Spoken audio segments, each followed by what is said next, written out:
2주 전에, 지난주 말고 2주 전에 이 본문의 앞부분을 설교했습니다.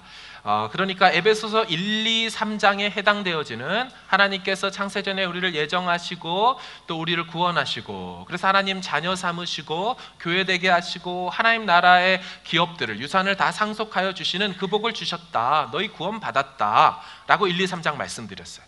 그래서 구원받은 우리가 그렇다면 그답게 합당하게 마땅하게 살아가야 될 모습이 무엇이냐? 그게 4, 5, 6장이라 그랬죠. 그 첫 번째로 최우선적이고 긴급하고 시급한 과제, 그게 뭐였습니까?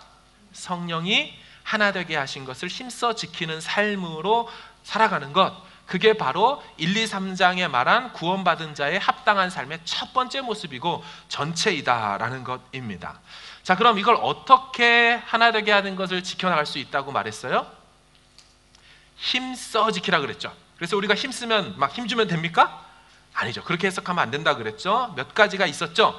5가지의 기독교 미덕, 가치를 붙들어야 된다고 했습니다. 우리 편에서 할 일은 이것이었어요. 뭐였습니까? 모든 겸손과, 아유 감사합니다, 온유와, 또 뭐예요? 오래 참음과 서로 사랑하고 서로 용납하는 이 5가지가 있을 때, 이것에 우리가 창념할 때 비로소 하나 되게 하신 것을 지켜갈 수 있다. 자, 그럼 하나 되게 한 것은 근거가 있었죠. 신학적 근거, 삼위일체 하나님이 하나 되신 것인 것처럼, 그러니까 우리 하나님의 하나됨을 누구도 깨뜨릴 수 없는 것처럼 성령이 우리를 하나 되게 하신 것 또한 깨뜨려질 수 없다, 이 말씀을 했습니다. 그래서 하나됨이 주제였단 말이에요. 그런데 여러분, 주의해야 될 게 있습니다. 하나됨을 얘기한다고 해서 그것이 단일화나 획일성을 의미하는 것은 아니라는 것입니다. 교회는 통일성이 있어야 돼 라고 했기 때문에 자, 다음 주부터 모든 여성도님들은 파마하고 오세요. 이렇게 헤어스타일을 고집할 수 없는 거예요. 그 다음 달은 다 커트 하셔야 됩니다. 이게 교회 하나됨입니까? 예, 그렇게 말하는 사람들이 있어서 하는 소리입니다. 그래서 똑같이 옷을 입고 교복처럼 교회 옷을 입고 똑같이 나타나서 그렇게 행동을 하지요. 모두 다 헤어스타일도 복장도 그렇게 통일합니다. 그게 교회 하나됨이 아닙니다. 여러분, 성경이 말하는 하나됨은 획일성이 아닙니다. 다양함 속에 나타나는 통일성을 의미하는 것입니다. 그러니까 다 다른 것 같은데 통일감이 있다라는 거예요. 다양함 속에서 패턴이 다 다른 것 같은데 한 방향성이 있는 것이죠. 그게 무엇일까요? 비유를 좀 들을게요. 축구를 하다 보면 분명히 골키퍼와 공격수가 다르죠. 그렇죠? 미드필더와 전방 공격수가 다릅니다. 누구는 손을 쓸 수 있는 사람이 있는가 하면 골키퍼죠. 누구는 발만 써야 되는 사람이 있고, 누구는 앞에서 뛰어야 되는 사람이 있는가 하면 누구는 뒤에서 자리를 지켜야 되는 사람들이 있습니다. 여러분, 그런데 이 사람들이 다 다른 사람들인가요? 아니죠. 우리는 이 사람을 팀이라고 부릅니다. 그들은 역할과 포지션이 다르지만 경기에 나가기 전에 락커룸에서 자신들이 한 팀임을, 우리가 한 스피릿으로 하나됨을 다짐하고 파이팅하면서 그렇게 나가죠. 교회는 이와 같다라는 것입니다. 다 다른 사람들이 있지만 하나의 목적을 향하여, 방향을 향하여 가는 것이 바로 교회의 일치됨, 통일성과 다양성의 모습을 닮은 것이라고 얘기할 수 있다는 것이죠. 그래서 여러분, 우리가 6절까지 4장 1, 2, 3, 4, 5, 6절은 통일성, 하나됨을 얘기했지만, 전체의 모습을 그렸지만, 그거 하나됨 안에서 뭐라고 또 얘기하냐면 7절부터는 개인 한 사람의 다양성을 이야기하고 있습니다. 자, 우리 4장 6절과 7절 같이 한번 읽어보겠습니다. 전체적인 그림, 만유, all things에 대한 부분도 얘기하지만 강론으로 들어가는 부분이 있다는 거예요. 시작! 한 분이시니 곧 만유의 아버지시라. 만유 위에 계시고 만유를 통일하시고 만유 가운데 계시도다. 우리 각 사람에게 그리스도의 선물의 분량대로 은혜를 주셨나니. 아멘. 자, 보십시오. 교회가 무엇이 다양하다라고 하는 겁니까? 여러분, 우리가 성도의 배경이 다르니까 다양함을 얘기할까요? 우리의 자라온 배경과 지식이 다르니까 우리 교회는 다양성이 있는 교회다, 이렇게 얘기할까요? 이것을 포함할 수 있겠지만 더 본질적인 것은 하나님의 교회인 성도들 각각에게 주신 은혜가 있다라는 것입니다. 자, 4장 7절을 좀 보시면 뭐라고 되어 있냐면 우리 각 사람에게 그리스도가 주시는 선물의 분량이 있다, 그런 은혜가 있도다라는 것입니다. 이게 교회의 다양성인 거죠. 여러분, 각자의 분량에 맞는 하나님 그리스도가 주시는 그 은혜는 어떻게 이해해야 될까요? 은혜라는 단어가 나오니까 우리는 이렇게 해석하는 경향이 있어요. 아, 이거 구원의 은혜구나. 각자에게 구원의 은혜를 줬구나. 근데 이렇게 해석하면 큰일 납니다. 위험하죠. 왜냐하면요, 저에게 주시는 구원의 은혜가 요만큼이 있다면 저기 뭐라 그래요? 분량이 다르다고 하잖아요. 은혜의 크기와 모양이 다 다르다고 얘기하잖아요. 그 무게가 다르다고 하잖아요. 따라서 제게 주신 은혜와 구원의 은혜와 집사님에게 있는 구원의 은혜가 다르다면 큰일 납니다. 어떻게 되냐면 천국 가는 수준이 다른 거예요. 저는 구원 얻는 은혜를 크게 주셨기 때문에 좀 더 쉽게 신앙생활하다 천국으로 쏙 들어가요. 그리고 천국에 딱 가봤더니 막 호화 맨션이 막 있어요. 와, 주님 이거 제가 사는 집이에요. 그렇지, 너 여기 살아라. 근데 저분에게 주신 구원의 은혜가 좀 달라요. 그래서 그분은 적어가지고 구원 천국 가는 게 너무너무 힘들게 이 땅을 삽니다. 그리고 딱 하고 천국 들어갔더니 여기 플랫이 준비되어 있다고 하면서 이 플랫 들어가 살으라고. 여러분, 이런 식으로 다른 구원의 은혜로 해석하면 되겠습니까? 아니죠. 우린 구별할 수 있어야 합니다. 구원에 있어서 각 사람에게 주시는 은혜는 동일합니다. 제게 주신 구원의 은혜나 김 집사님에게 주시는 구원의 은혜나 동일해요. 다르지 않아요. 천국 가가지고도 누구는 맨션에 살고 누구는 개털모자 쓰고 누구는 왕관 쓰고 그런 식으로 하면 여러분, 그런 천국 누가 가고 싶겠습니까? 그런 삶이 영원히 계속된다는데 천국에서도 불평등이 유지된다는 그런 식의 상급론, 그런 식의 구원론을 받아들인다면 우리는 심각한 거죠. 그런 천국 아무도 가고 싶어 하지 않을 겁니다. 그럼 오늘 본문에서 말하는 각 사람에게 다른 분량대로 있는 그 은혜는 어떻게 해석하면 좋겠습니까? 이 말을 다른 말로 치환한다면 그건 은사라고 표현할 수가 있습니다. 하나님께서 각 사람에게 주신 은사가 다르다라는 것입니다. 각 사람에게 주신 선물이 다르다는 거예요. 여러분, 은혜와 은사라는 말은 헬라어 의미군 동사로 본다면 모두 다 기프트라는 카테고리 안에 있습니다. 그래서 은혜도 선물이고 은사도 선물입니다. 둘 다 선물이지만 성경 내에서는 이것을 구별하여 사용하고 있다는 것을 알아야 합니다. 하나는 은혜로서 카리스, 하나는 은사로서 카리스마. 어떻게 해석하면 좋을까요? 자, 보세요. 우리가 교회 되는 것, 우리가 그리스도 밖에 있던 우리가 그리스도 안으로 들어가게 하는 것, 우리가 교회 되게 되는 그 은혜는 같지만 교회 되어 살아가는 모습은, 누리는 역할들, 기능들은 다른 은혜를 주신 것이 있다. 그게 은사라는 것이죠. 다시요. 교회 되게 하시는 은혜는 우리가 이해하는 은혜가 맞지만 교회 되어 교회로 살아가게 만드는 그런 은혜는, 그때 필요한 은혜는 은사로서 다르다라는 것입니다. 그러니까 기능이 다르고 역할이 다를 수 있다는 것입니다. 그러니까 고린도전서 12장에 보면 바울이 일찍이 이런 말을 해요. 야, 너희가 다 머리 하겠냐? 너희가 다 손하고 너희가 다 발 하겠냐? 뭐라고 하냐면 너희가 다 사도이겠느냐? 너희가 다 선지자이겠느냐? 너희가 다 능력 행하는 자이겠느냐? 너희가 다 병 고치는 자이겠느냐? 하나님께서 그 몸된 교회 안에 지체를 다 다르게 두셨다. 누구는 손가락 역할, 무릎 역할, 마디 역할 다양하게 하게 하셨다. 따라서 우리가 어떤 은사에 내 것이 더 높다, 내 것이 더 중요하다 이렇게 말하는 식으로 교회가 분열되어지고 지체가 나눠지는 일들 잘못됐다, 이렇게 얘기를 하면서 교회 다양성에 대한 부분을 다루지요. 여러분, 은혜와 은사, 이 두 단어가 전체적인 큰 그림인 교회의 하나됨이라는 이것 안에서 이 은혜와 은사는 어떤 연관성을 갖겠습니까? 아까 말씀드린 것처럼요, 교회의 하나됨은 은혜로 말미암아서 하나 되게 되죠. 제가 천국 가는 은혜나 저분이 천국 가는 은혜나 다 같다. 하지만 교회 되어 천국 백성으로 살아가는 모습에 필요한 은혜는 은사로서 다르게 주어진다 하면서 하나됨에 오히려 풍성함을 위하여 은사, 다양성을 주셨다는 거예요. 하나이긴 하나인데 아주 풍성한 하나됨이라는 뜻이라는 거죠. 여러분, 그림을 보세요. 어떤 모자이크나 이런 것들을 보면, 그림으로 보면 하나하나가 다 다르지만 그것이 함께 모였을 때 하나의 큰 그림을 만들어가지 않습니까? 한 사람 한 사람의 인생은 다르고 역할은 다르지만 놀랍도록 하나님 원하시는 그 교회의 모습을, 움직임의 모습을 해낼 수 있다. 그것이 은혜와 은사의 다른 이해로 해석되어질 것입니다. 여러분, 바울은요, 교회에 은사가 많은 것에 대해서 너무너무 감사했습니다. 우리 본문 좀 볼게요. 고린도전서 1장 4절 7절입니다. 시작. 너희에게 주신 하나님의 은혜로 말미암아 내가 너희를 위하여 항상 하나님께 감사하노니 이는 너희가 모든 은사의 부족함이 없이 우리 주 예수 그리스도의 나타나심을 기다림이라. 아멘. 바울이 뭐라 그래요? 고린도 교회에 은사가 많이 부어진 거에 대하여 감사했어요. 그래서 교회에 은사 많은 것은 감사하고 좋은 것입니다. 은사가 다 다를 때, 많이 부어졌을 때 교회의 다양함, 하나됨 안에서의 다양함이 있을 수 있는 거죠. 근데 여러분 여기 주의해야 될 게 있어요. 은사와 은사주의는 구별되어야 합니다.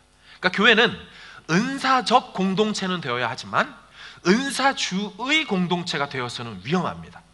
자, 구별을 해볼게요. 여러분, 교회는 권위가 있어야 되죠. 성경의 권위가 있어야 됩니다. 교회의 권위가 있어야 됩니다. 목회자의 권위가 있어야 됩니다. 하지만 이것이 권위주의가 되면 어떻게 됩니까? 목회자의 권위를 가지고 마음껏 휘두르는 전횡을 횡포하게 되는 그런 일들로 나타나는 것, 그걸 권위주의가 되는 것이죠. 마찬가지입니다. 교회가 은사가 있어야 되는 것은 좋지만, 그래서 카리스마틱 철치는 돼야 되지만 은사주의 교회가 되어서 내 은사가 크고 네 은사는 작고 이것 때문에 서로 정죄하고 판단하는 고린도 교회의 모습처럼 나뉘어지는 그런 은사주의 공동체가 되는 건 위험하다는 거예요. 그래서 고린도 교회는 그런 거죠. 딱 만나면 너 병 고쳐?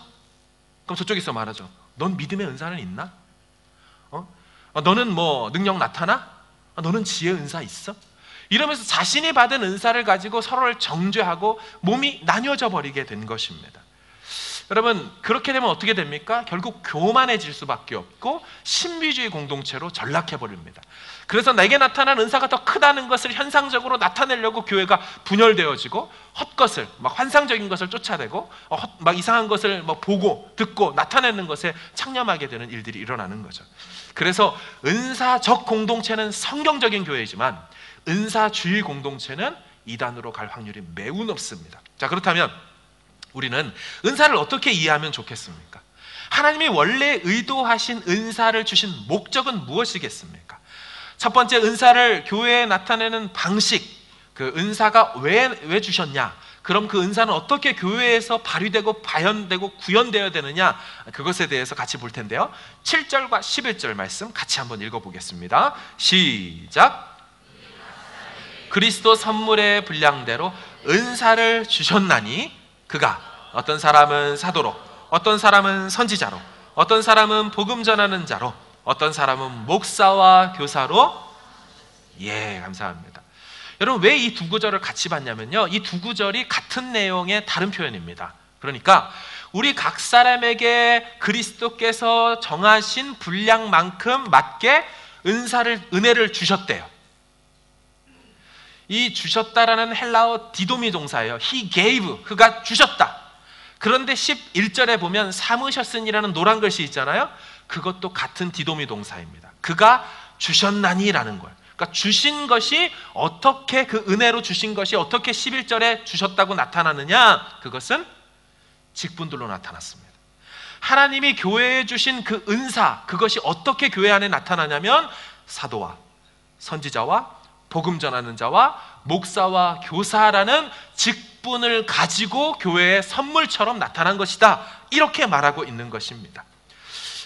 여러분, 여기서 하나씩 이제 좀 볼 텐데요. 사도는, 첫 번째 사도는요, 12사도도 말하고 있지만 또 다른 성경에 나타난 사도들도 포함해서 말하고 있습니다. 우리는 언뜻 들으면 교회의 그 선물로 나타난 이 사도라는 직분이 12사도만 있는 것 같지만 성경을 조금 자세히 찾아다 보면 또 다른 사도들도 있어요. 그 중에 대표적인 사람이 누굽니까? 바울이죠. 그렇죠. 바울입니다. 바울도 분명히 사도인데 12사도 안에 없는 또 다른 사도이죠. 그것처럼 또 다른 분들이 있어요. 나중에 기회가 되면 나누고요. 두 번째는 누가 있었냐면, 누구예요? 그가 누굴 주셨대요? 어떤 사람은 사도, 그 다음 선지자입니다. 선지자. 질문입니다. 여러분, 신약시대에 선지자가 있습니까? 없습니까? 신약시대에 언뜻 느끼면 없는 것 같죠. 그런데 있습니다.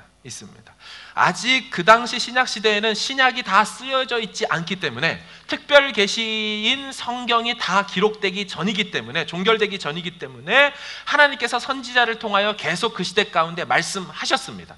그들의 말은 곧 하나님께서 입에 넣어주신 말씀이었고 그건 예언이었고 정말 계시였습니다. 자, 그럼 신약시대에 진짜 선지자가 있는지 같이 볼게요. 사도행전 15장 말씀 같이 읽습니다. 시작. 굳게 하고. 예.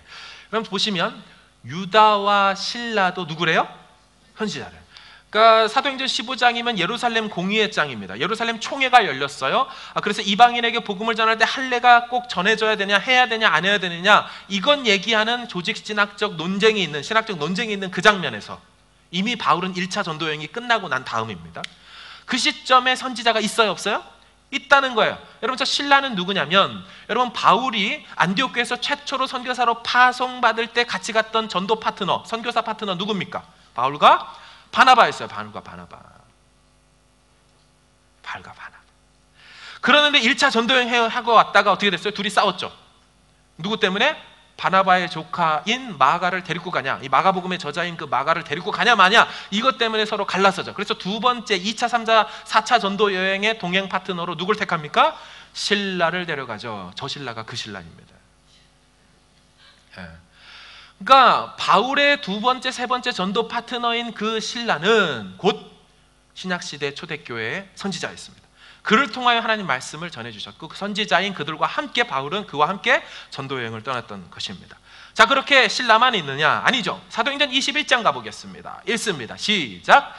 여러 날 머물러 있더니 아가보라 하는 한 선지자가 유대로부터 내려와 우리에게 와서 바울의 띠를 가져다가 자기 수족을 잡아 매고 이르기를 성령이 말씀하시되.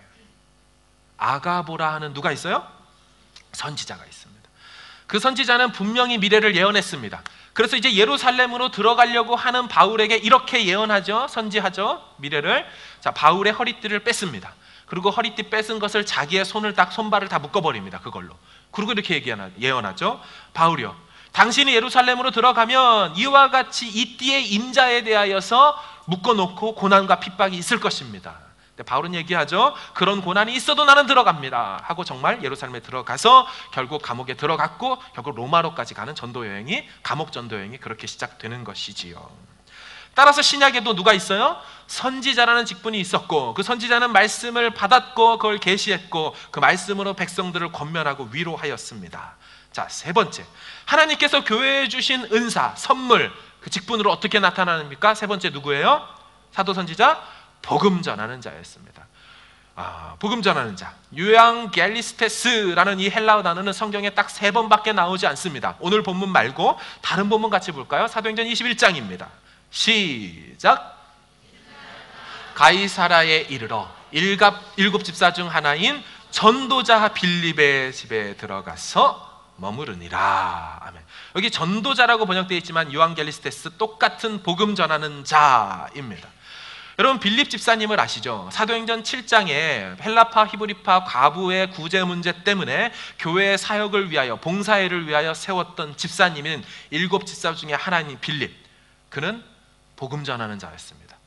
집사라는, 안수 집사라는 타이틀도 직분도 받았지만 복음 전하는 자로서도 부름을 받아서 어떻게 됩니까? 그가 사마리아 도시로 갔지요. 그래서 사마리아 도시를 완전히 다 이렇게 뒤엎었죠. 완전히 다 복음으로 물결로 물들였습니다. 그러고 나서 하나님께서 어떻게 해요? 그를 광야로 인도하셨죠. 성령이. 그래서 광야에서 가다가 마차 타고 오는 걸 하나 발견하죠. 그 마차에 들어가라 했고 만났더니 거기에 에디오피아 여왕 간다게의 내시가 이사야 53장을 읽고 있었고, 그 내용에 있는 힘없이 도살장으로 끌려가는 이 사람이 도대체 누구이냐라고 하며, 구약의 그 예루살렘에 가서 예배했어도 그리스도를 만나지 못했던, 구약 안에 머물러 있던 그 여왕 그 내시에게 그 53장의 순환받는 메시아가 바로 예수 그리스도임을 설명해 줬고, 그러면서 복음 전도자의 역할을 감당하는 거죠. 그리고 또 어떻게 끝납니까? 그런 다음에 흔연히 성령이 이끌으셔서 다시 다른 곳으로 복음 전하러 갔죠. 그게 사도행전 7장, 8장, 9장 그때 나타나는데, 지금 본문 21장에도 빌립은 어떻게 사역하고 있어요? 전도자로 사역하고 있습니다. 계속 돌아다니면서 초대교회 당시 그 소아시아 지역을 돌아다니면서 복음을 전하고 교회를 개척하며 그 사역, 그 직분을 감당해냈던 사람, 전도자 빌립, 분명히 교회에 주신 선물로 있습니다. 자, 한 명 더 찾아볼게요. 디모데후서 4장입니다. 같이 읽습니다. 시작. 고난을 받으며 전도자의 일을 하며 내 직무를 다하라. 자, 이 전도자의 일을 한다. 이것 또한 유앙겔리스테스입니다. 전도자, 복음 전하는 자. 누굽니까? 디모데죠. 바울의 믿음의 아들이었던 디모데도 복음 전하는 자로서 당시 에베소 교회의 담임 목회자로서 사역을 하고 있었습니다. 역시나 하나님은 사도와 선지자와 복음 전하는 자로 대변되는 직분으로서 선물을 주셔서 교회를 세워가고 계셨습니다. 자, 그럼 마지막 한 그룹이 더 남아있네요. 누구입니까? 그림 같이 좀 보여주실까요? 누구입니까? 네 번째 그룹은 목사와 교사입니다. 근데 어떤 사람은 목사와 교사로 삼으셨으니 했지만 주셨다 그랬죠? gave, 주셨다. 근데 이게 좀 특이한 구문입니다. 우리는 한글로 읽으니까 그냥 하나, 둘, 셋, 넷, 다섯 이렇게 끝나나 보네? 이렇게 느껴지지만 원문을 대할 때는 어색함이 있죠. 왜냐면요, 여러분 보통 어떻게 하냐면요, 헬라어 단어를 쓰면 정관사 더하기 명사입니다. 그러니까 저걸 어떻게 써야 되냐면 the pastors, 여러분 목사, 교사지만 다 복수형입니다. 한글 성경은 복수 단수를 그렇게 중요하게 여기지 않아요. 사실 중요한데, 그래서 the pastors and the teachers 이렇게 해야 되잖아요. 헬라어도 그렇게 써야 되거든요. 근데 그렇게 하지 않았어요. 특이해요. 앞에 거는 the apostles, 그래서 the apostles에서 사도들이라고 하면서 더 플러스 이거 했는데 여기는 뭐라고 해요? 더 더함에 플러스 pastors and teachers. 왜 정관사 하나에 명사 두 개를 붙여놨을까요? 이것에 대해서 두 가지 해석이 있습니다. 첫 번째는 목사 곧 교사로서 동격 처리하여 목사는 곧 교사이다 라는 동질 집단을 얘기하는 것이다 라고 보는 것이 있고, 또 다른 해석으로는 앞에 나온 동사의 직능과 기능을 설명하기 위해 뒤에 붙여놓은 것이다. 따라서 교사로서의 목사를 얘기하고 있는 것이다. 따라서 목사만을 얘기하는데 그의 특별한 주요된 기능이 잘 가르치는 거라고 목회서신에서도 얘기한 것처럼 바울은 교사로서, 티처로서의 역할을 얘기한 것이다. 여러분, 첫 번째 거인 목사 곧 교사이든 두 번째 거인 교사로서의 목사이든 간에 둘 다 한 집단처럼 보이는 건 사실이지요. 여러분, 질문입니다. 이 사람들이, 이 네 그룹들이 그럼 교회에 왜 존재한다 그랬어요? 하나님이 교회에 주신 선물이라는 거예요. 여러분, 물론 지금은 앞에서 처음 말씀드린 누구 있어요? 첫 번째 사도, 선지자, 복음 전하자인 이 세 직분은 오늘날 신약 교회에는 다 사라졌습니다. 2000년 전에 교회를 하나님께서 이 땅 가운데 세워 가실 때에만 이 직분들이 한시적으로, 임시적으로 있었습니다. 그래서 대한예수교 장로의 헌법책을 보면 이 세 직분에 대하여 교회의 창설 직원이다, 창설할 때 파운데이션을, 기초를 닦는 데 필요했던 직분자들, 직원이다 해서 창설 직원이라고 말하고, 그 다음에 항존직이라고 따로 구별해서 말합니다. 항존직은 예수 그리스도께서 이 땅에 오실 때까지 교회에 항상 존재해야만 하는 직분이 있는데 그 직분을 목사와 장로라고 한다 하면서 항존직으로 목사와 장로를 두게 됩니다.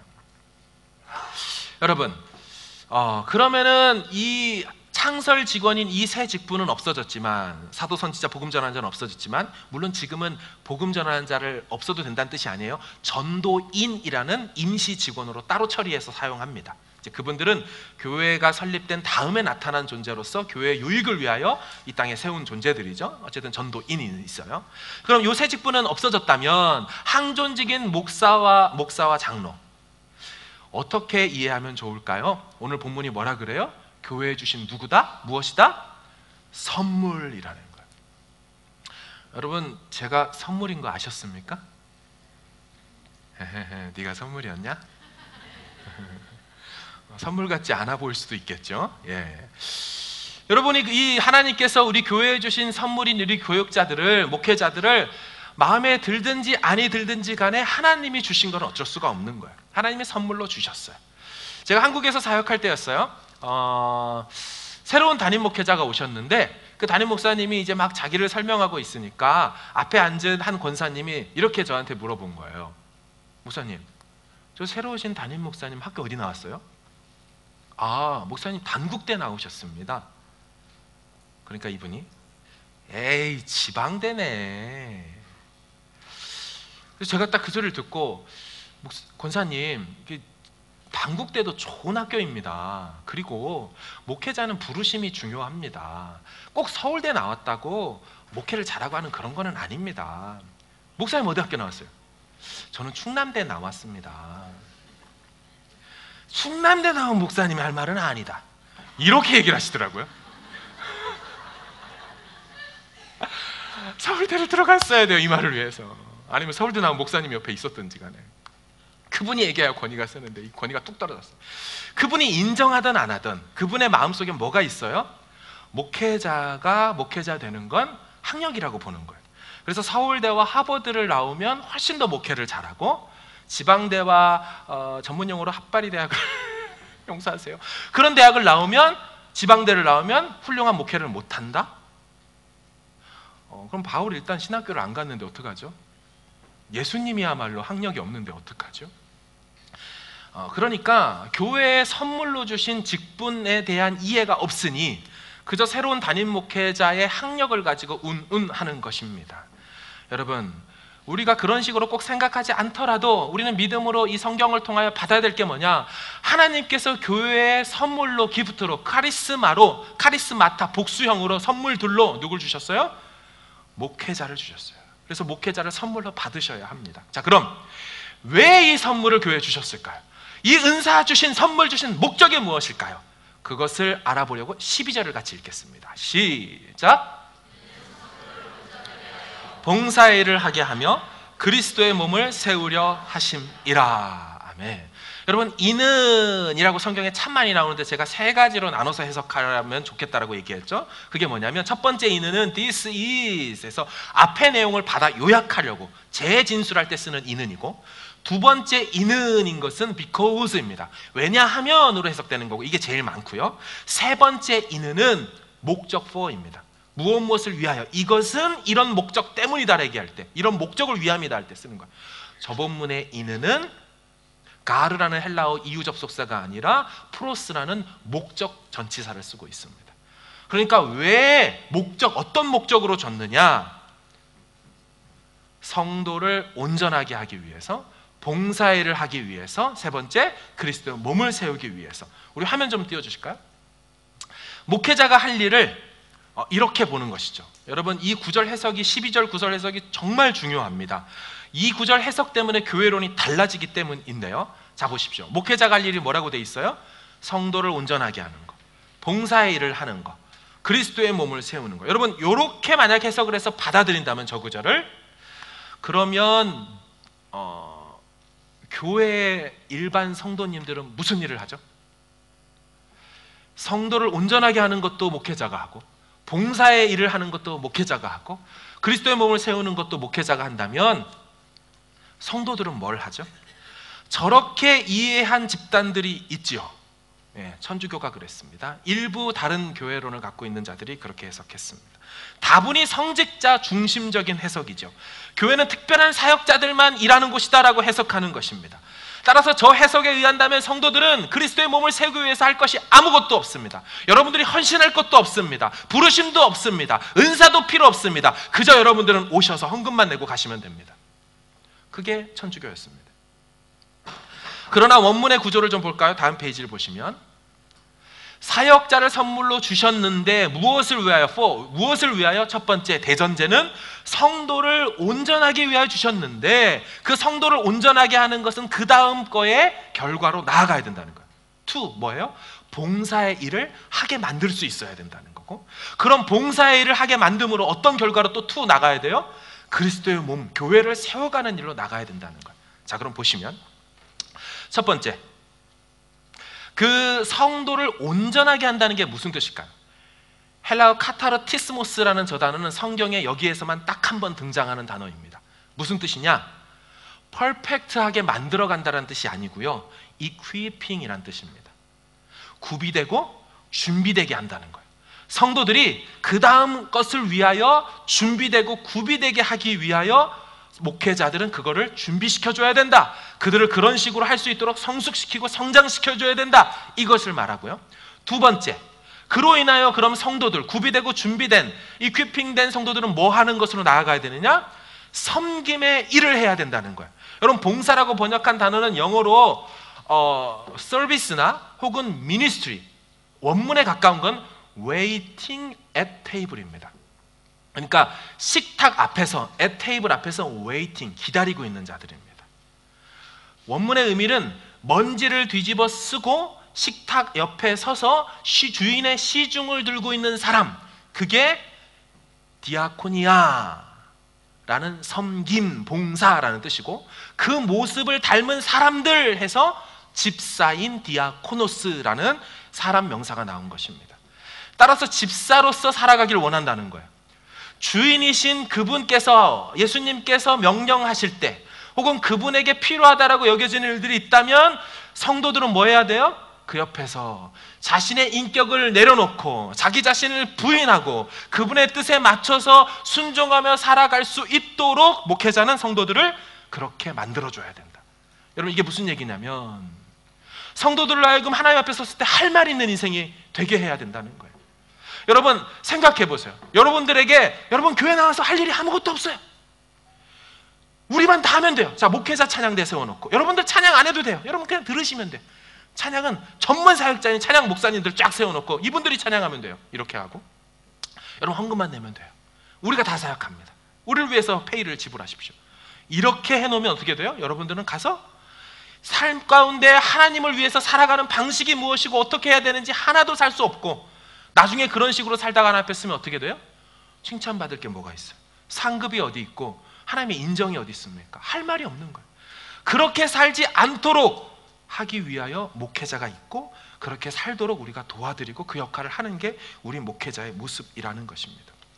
여러분, 비정상적인 교회 모습은 이런 거예요. 목회자가 모든 것을 주관하는 교회입니다. 그리고 교인들은 다 뒤에 서서 뒷짐지고 수동적으로 이거 해주세요, 저거 해주세요, 그저 하는 거를 바라보고 그냥 이렇게 하고 가는 것입니다. 이 비성경적인 교회죠. 반대로 목회자는요 아무것도 하지 않습니다. 오히려 성도들 당신들이 다 하십시오 하고 본인은 완전히 뒤로 빠져버리는 행태도 건강한 것이 아닙니다. 목회자는 목회자가 할 일이 첫 번째 있고, 그로 인하여 성도들이 해야 될 일이 따로 있다라는 것입니다. 결국 그럼 이 첫 번째와 두 번째를 통하여 세 번째 결과로 나아가는데 그것은 무엇입니까? 그리스도의 몸을 세우는 것이다. 세우다라는 저 단어, 오이코도메라는 헬라어 단어는 건축 용어라고 예전에 말씀드렸습니다. 그래서 빌딩 업 시키는 것입니다. 모퉁이의 머릿돌 대신 예수 그리스도로 인하여서 서로 연결되고 자라져 가는 그런 몸된 교회를 세워가는 일들 어떻게 가능하냐? 목회자는 목회자 일을 하고, 인하여 성숙되고 준비된 성도들은 섬김과 봉사 일을 하게 되므로 교회는 건강하게 세워질 수 있다는 것이죠. 여러분, 성경은요 일부 특정한 사람만 사역한다고 하지 않죠. 성경의 논지는 전 교인의 사역자화에 대해서 말하고 있습니다. 그러니까 공산당이 이거를 가져와서 썼죠. 그래서 전 인민의 간부화라는 표현을 썼죠. 공산당이. 그렇죠. 원래 공산당이라는 그 집단 자체가 가지고 온 배경이 성경에서 갖고 왔잖아요. 그래서 유토피아, 이상사회를 건설하겠다, 천국을 이 땅에서 만들겠다라고 했지만 이 땅에서 하나님 없이 자기들이 천국을 만들려고 했다가 결국 망했고 이렇게 된 것이죠. 여러분, 이 말은요, 지금까지 드린 말은 목사와 목회자와 성도 간에 아무런 사역적 구분이 없다, 이것을 말하는 것이 아닙니다. 목회자의 할 일과 성도의 할 일 역할이 다르고 하나님 그렇게 은사를 주셨다라는 것입니다. 이게 바로 성경이 말하는 교회 사역의 원리죠. 비유를 하면요, 목회자는 어떤 역할을 하는 거냐면요, 마치 필드, 운동장에 있는 코치의 역할을 하는 겁니다. 화면을 좀 보여주실까요? 그러니까 선수는, 메인 필드에서 뛰는 선수는 성도님들이고요, 목회자는 코치로서, 감독은 당연히 누구겠어요? 하나님이시죠. 감독 대신 그분의 목적과 그 전략에 따라서 말을 받아 코치가 선수들을 준비시키는 거예요. 훈련시키는 거예요. 선수마다 재량과 역량이 다르잖아요. 은사가 다 다르잖아요. 아, 이분은 공격을 잘하는 분이다, 이분은 수비를 잘하는 분이다, 파악하여서 그렇게 특별 훈련을 하고 반복해서 훈련시켜서 어디로 보내요? 세상이라는 필드로 내보내는 것입니다. 그럼 세상이라는 필드에서 선수들이 열심히 뛰어서 감독의 명령에 따라 그렇게 승리하고 골을 넣도록 만드는 존재, 그게 바로 코치인 것이죠. 다음 페이지를 보여주실까요? 그러다 보니까 우리 코치들은 악역을 좀 감당할 때가 있어요. 선수들 그렇게 뛰면 안 된다, 그건 감독의 뜻이 아니라고 막 호루라기를 불고 채근하고 격려하고 또 막 경계하고 혼내기도 하면서 그런 역할을 우리 목회자들이 하는 것이지요. 여러분 오해하지 마십시오. 교회 안에 머무르게 하기 위하여서 우리가 이 일을 한다는 것이 아닙니다. 성도님들의 메인 필드, 메인 스테이지가 어딘 것 같습니까? 세상이에요, 세상.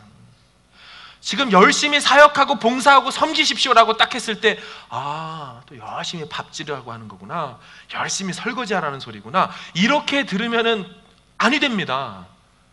성도님들의 메인 스테이지는 세상이에요. 여러분들이 경영하고 있는 비즈니스와 여러분들의 가정과 여러분들이 만나는 관계 속에서, 거기에서 주님의 명령, 이 말씀 따라, 감독의 말씀 따라 거기서 승리하는 것이에요. 그리고 서브 스테이지, 하위 스테이지, 마이너 스테이지가 어디예요? 그게 교회예요.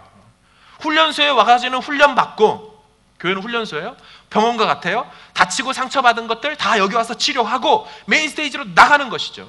항공모함처럼 교회를 이해할 필요도 있습니다. 전투기가 막 창공을 날아다니면서 그 관제탑의 명령을 따라 막 전쟁을 해요. 막 발사도 하고 어디도 모이기도 하고 흩어지기도 하고. 근데 연료 떨어지고 힘들면 어떻게 됩니까?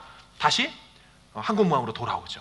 연착륙하고 쉬고 막, 그럼 사람들이 정비해주고 힘을 내서 다시 힘차게 또 연료 채워가지고 나가는 것이죠. 교회는 그렇게 이해해야 되는 거예요. 자, 그럼 교회가 메인 스테이지, 교회를 메인 필드로 보는 사람들은 누굴 것 같습니까? 누구예요? 국민 여러분, 저 누구랑 설교하고 있는 것일까요? 누굽니까? 목회자예요, 목회자.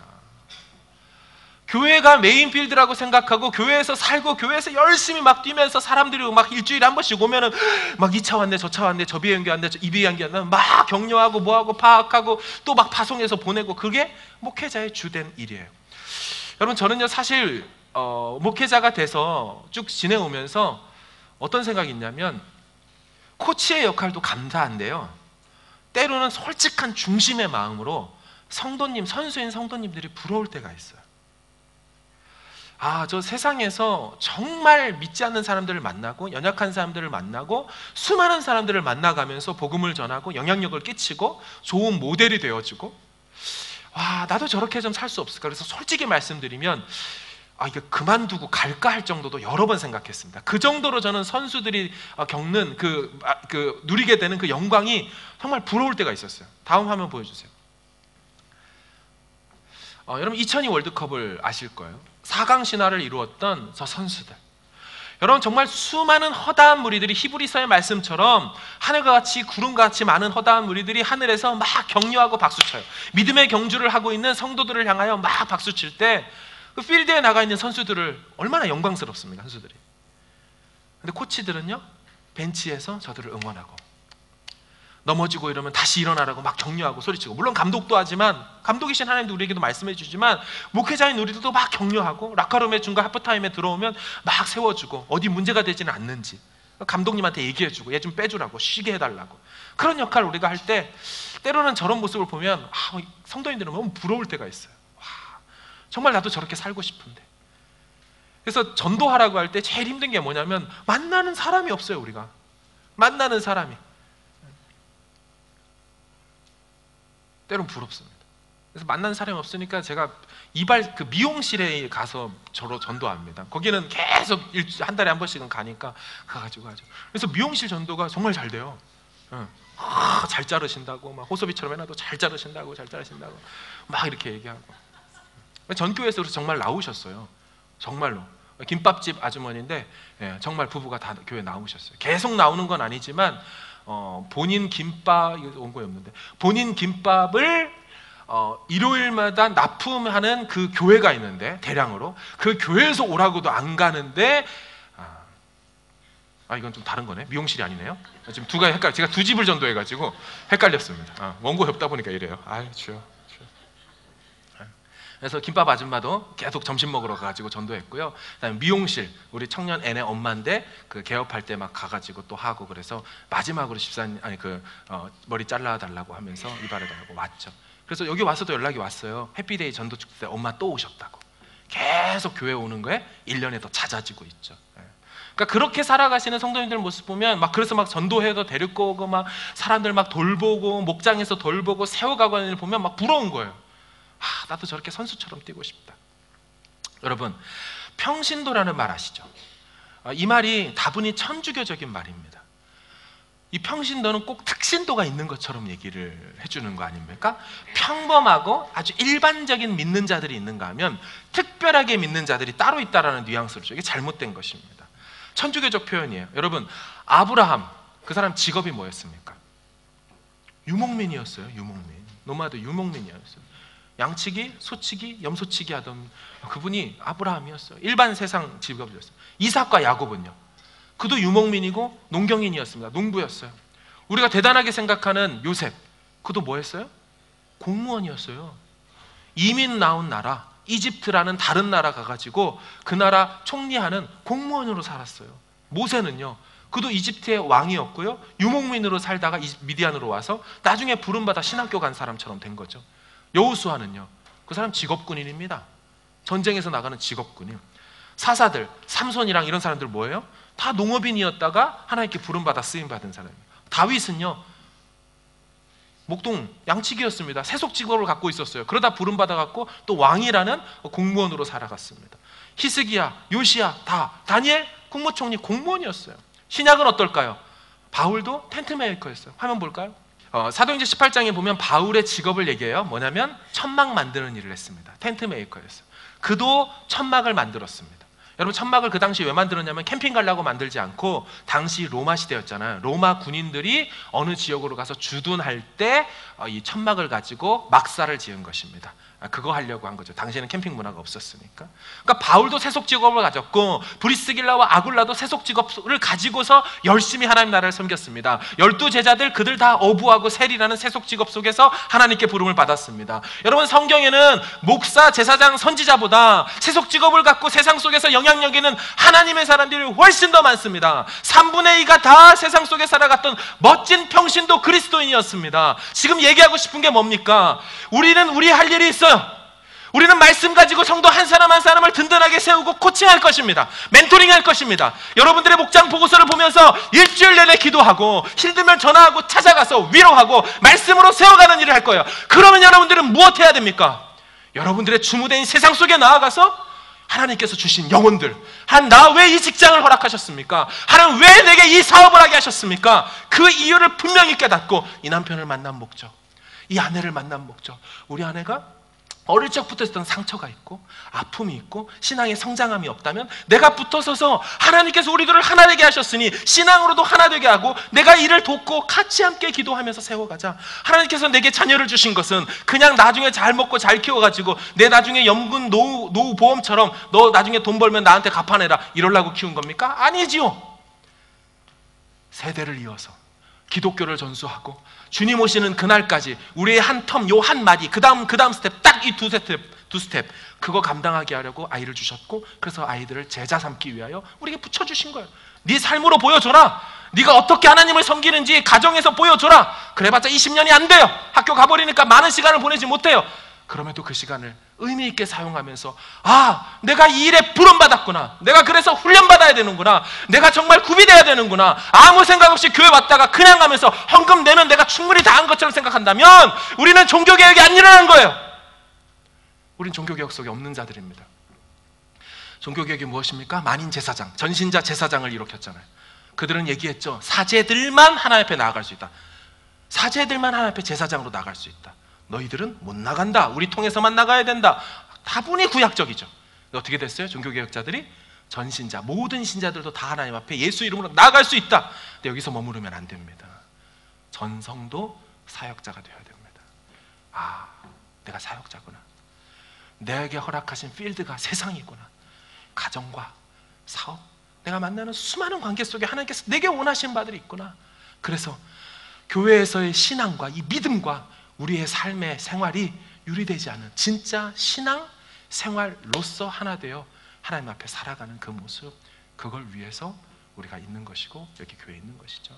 말씀을 정리하면서 여러분들 축복합니다. 정말 축복합니다. 세상 속에 여러분들이 다 흩어져서 뉴질랜드 땅에 있는 여러 기업들과 사업들 속에서 정말 힘있게 분투하며 말씀으로 승리하십시오. 저희 응원할 겁니다. 저희 제대로 코칭할 겁니다. 이나요? 하나님 아버지, 그 감독자 되신 그분께, 여러분 박지성이 어떻게 돼요? 골 하나 넣으면 어떻게 돼요? 히딩크 감독에게 막 뛰어와가지고 팍 안기잖아요. 그죠? 그 감독님 안에 품에 안길 수 있는 그런 느낌. 하나님, 내가 이 믿음의 경주를 선한 싸움을 다 싸우고 마쳤습니다. 하나님 앞에 탁 안기는 그런 것, 그날을 꿈꾸며 멋지게 이 땅에서 승리하는 하나님의 사람들 되어지길 주의 이름으로 축원합니다.